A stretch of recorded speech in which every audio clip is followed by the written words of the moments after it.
Johnny Rock Show. Rockin' 101, the Rock Station. Triumph. Magic Power on the Johnny Rock Show. Waiting for our special guest, Rik Emmett, guitarist and vocalist for Triumph. Yeah, I know. We had his buddy on yesterday, Mike Levine. Apparently, Rick got jealous and had to get on the Johnny Rock Show himself. Rik Emmett, welcome back to the Johnny Rock Show. How are you? I'm good, Johnny. How are you? Well, we're paying tribute to Tina the Burner Turner all day, and I was just saying the first time I ever saw Tina, she opened up for the Rolling Stones on the Tattoo You tour. Wow. Yeah, I don't have many stories there. I mean, here in Canada, of course, she was a huge star. And she did a thing at one point where she collaborated with Bryan Adams. That I remember that being all over the TV station rock shows and stuff, because she'd done that that duet with Bryan. And of course, Bryan was like a national figure, an icon, as it were. So. Yes, that was called "It's Only Love." I played a clip of that. Yeah, Bryan. I have a clip of him saying that she basically, he was on his way, but she really made him a superstar because, you're right. He was big, but after that, he was the biggest thing in Canada, right? Next to you. Yeah, and other places too. I think Adams was, he was one of those Canadians that eventually, he was living over in England. He was living in London, I think. And, or he had, he bought property there and stuff, but he was very big over there. And I think there was also this thing where Princess Diana was kind of a real fan of his, and also of Tina Turner. And so they did one of those Princess Trust kinds of concerts.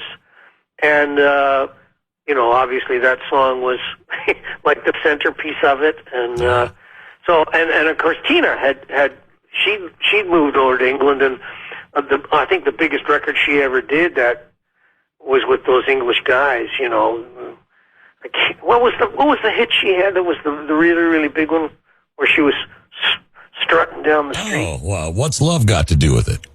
Yeah. I think there were English record producer writers involved in that. Yes. That's where that song broke out of England. Man. All right. Well, so we're going to do this podcast every week called the Bryan Adams Inside Edition with Rick and Johnny Rock. No, listen, let's talk about you for a minute, if we could. The new limited edition 2-record set, Triumph, live at the US Festival, only available at triumphofficialmerch.com. Pre-orders being accepted now, and a special viewing of the concert and live group chat with the band. That goes down tonight, 8 p.m. Central on official Triumph YouTube channel. Man, you've got it going on. Hey, great movie, by the way. That was a great documentary you guys did.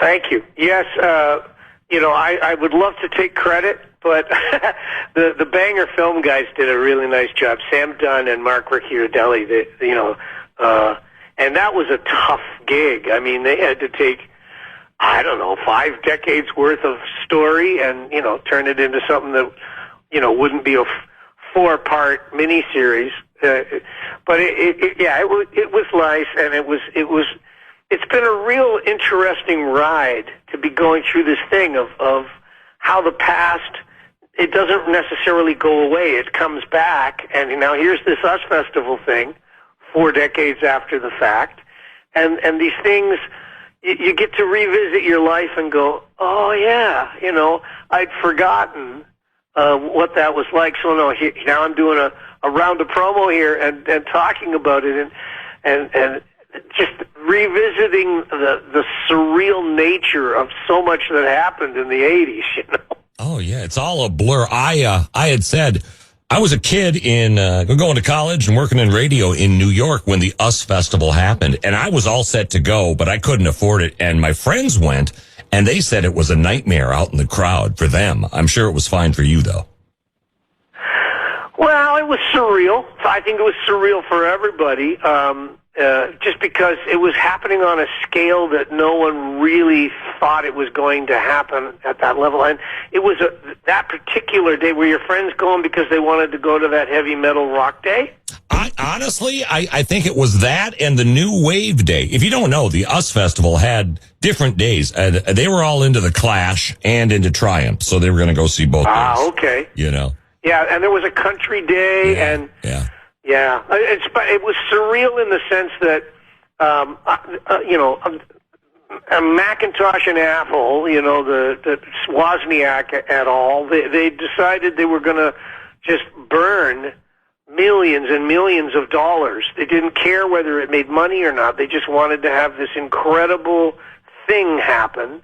And so, I mean, there were jet flyovers, and there was Ray Bradbury's voice on the PA doing spoken word things between bands, and there was a giant pavilion back in the backstage area where the Van Halen compound, and it looked like something on a Lord of the Flies. And I mean, it was just, I'm not kidding. It was just bizarre.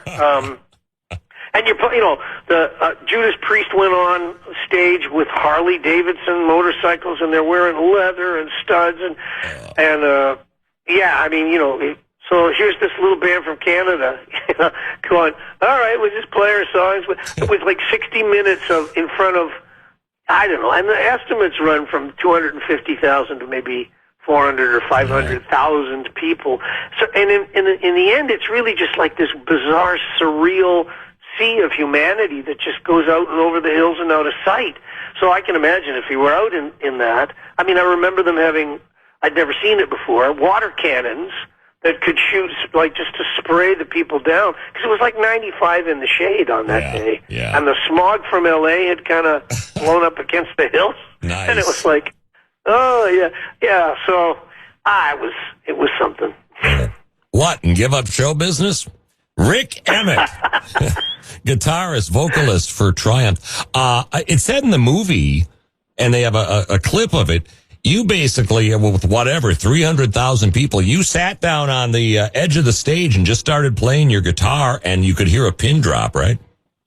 Yeah, well, here's the thing, right? You get up on a giant stage, which had giant wings and giant PA, and it was the first time I'd ever seen gigantic digital screens, so that folks that were, 3/4 of a mile away could still see the hairs in your nostril. So there's this surreal nature to all of it, but there's these at least 7 or 8 cameras that are on arms and on dollies and on tracks across the front of the stage. And the photographer pit was a good 15, 20 yards deep before you got to the barricades that kept the fans back. So you were so far away from the crowd, you were really only playing for the cameras. And so during my solo, I thought, well, I'm just going to plunk down and play a little fingerstyle piece. The other thing is, in the back of your mind, you're always thinking, oh, Eddie Van Halen's coming. Eddie Van Halen's on the bill. So if I'm going to do something, I better do something that, is at least competitive, but more, it has to be me. I've got to figure out, how do I show the best parts of my own playing. So sometimes when you're running around like a crazy man, you're not necessarily getting to make the best music. The way to be able to perform the best on a guitar is to sit down and prop it on your thigh and focus, So, yeah, I was doing it for the cameras. Man, well, you're one in a million. Rik Emmett, the new limited edition 2-record set, Triumph Live at the US Festival, available at triumphofficialmerch.com. Pre-orders being accepted now, and that special viewing of the concert and live group chat that goes down tonight, 8 p.m. Central on official Triumph YouTube channel. Rick, you and the guys, I won't ask you about a tour, but a man can wish, right? Come on back anytime to the Johnny Rock Show, all right? All right, thanks, Johnny. The Johnny Rock Show, Rockin' 101. The